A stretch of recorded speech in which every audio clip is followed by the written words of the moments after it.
वज़ीर आज़म की ज़्यादा खसारे वाली बिजली के फीडर्स शमसी तवानाई पर मुंतकिल करने की हिदायत। सोलराइजेशन के हवाले से इजलास में शहबाज शरीफ ने कहा कि पेस्को और केस्को के ज़्यादा नुकसान में चलने वाले फीडर्स के लिए पायलट प्रोजेक्ट का इजरा किया जाए।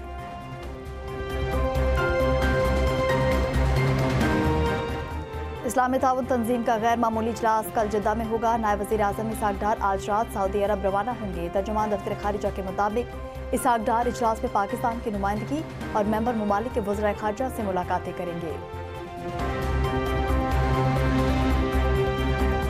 पाकिस्तान और श्रीलंका के दरमियान दूसरा T20 बारिश के बायस ताख़ीर का शिकार। कौमी टीम को सीरीज में 1-0 की बढ़तरी हासिल है। और पाकिस्तान वुमेन्स फुटबॉल टीम को फीफा सीरीज में पहली बार शिरकत की बाज़ाब्ता मंजूरी मिल गई। अंडर 16 फुटबॉल टीम भी पहली बार फीफा डेवलपमेंट टूर्नामेंट में शिरकत करेगी। टूर्नामेंट 24 से 30 अप्रैल तक काज़िकिस्तान में मुनाकिद होगा।